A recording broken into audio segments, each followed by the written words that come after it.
These are my 4 audience members. What if you loved to do something and believed it was your calling to do, but was not able to do it? Today I will explain to you about the sport of horse racing and everything that goes into it, and why it should not be banned. The horse racing industry is one of the richest industries in the United States and has been around for many years. It is important that the average person understands the behind the scenes before coming up with an opinion on the sport.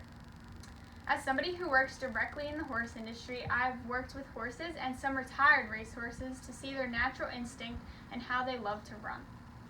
The danger to horse racing is just like any other sport, but it is very important to know all the regulations that are set behind it all, and that the horses are naturally bred to run. It is known that the Kentucky Derby, which is the most popular horse race, is known for being the greatest 2 minutes in sports. If you ask the average person if they have watched horse racing before, the majority of the responses are yes. According to my survey, only 50% has watched horse racing for leisure. Major horse races such as the Kentucky Derby, Preakness Stakes, and Belmont Stakes are carried on major sports networks such as NBC, making them hard to miss. By only having about half the class watch horse racing before, I believe that you need a little more information to have an opinion on this sport. Horse racing has been around since 1868, right after the Civil War. Rules and regulations on these races have been growing and improving every year since it was started. According to Jared Welk of Racing Dudes, the sport itself is worth $100 billion, which is a large number of money coming into the United States, and 1.5 million people are employed within the racing industry. Banning horse racing would be a negative impact on the economy and put a large number of people out of work.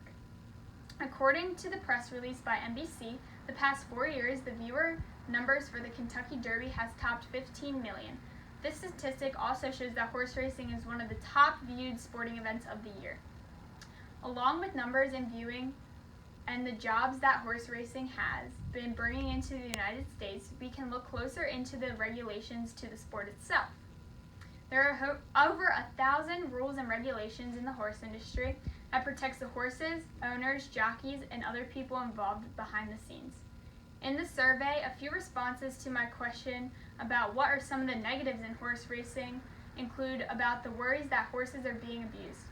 People are concerned about the medications that are being administered to these animals, and according to the rule book on page 15, horses should not compete under the influence of drugs or therapeutic medication. However, horses in training, like all athletes, may be administered some drugs to help them with their racing and the training, and these drugs should not be administered to horses in training and should be permitted at any concentration in the post-race samples.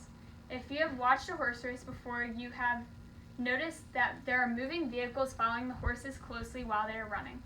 The first vehicle, which is one of the two, is an ambulance, which is just in case something happens to the jockeys during the race, and there is immediate medical attention there right on the track. The other vehicle on the track is a veterinarian in case a horse needs immediate medical attention anytime they are on the track.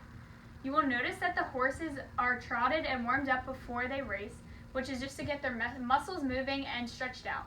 At this time, also the vets are looking very closely, and it gives them the opportunity to make sure the horses are sound enough to race and are ready to go.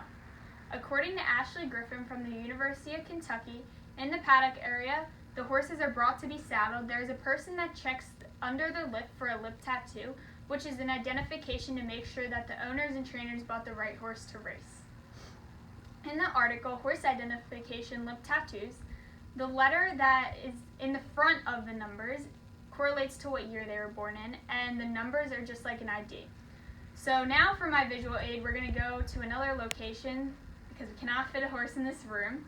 So we will see you back in a second. All right, this is my visual aid, Pixie. She is a 9-year-old off-the-track thoroughbred. I just wanted to show you her lip tattoo if you come a little closer. It says N123, and since she was born in 2010, the N represents that, and then the rest of the numbers are just her identification. So we are going to put her on the lunge line really quick, just since we're not on a track, so she doesn't jump out the doors. And I'm going to hand her off to one of these audience members here and show you how their natural instinct is to run. All right, so we just put Pixie out on the lunge line, and her natural instinct was to start running. So one of my audience members does not have any whip or anything, trying to make her go forward.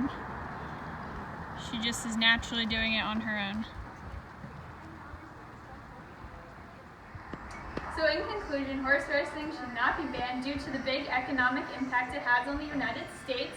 There are many rules and regulations set into place to ensure the safety of all the horses and people that go behind the industry. And it is the horse's natural instinct to want to run on their own, so might as well just let them do it. Thank you for watching, and thank you, Pixie, for being a great helper.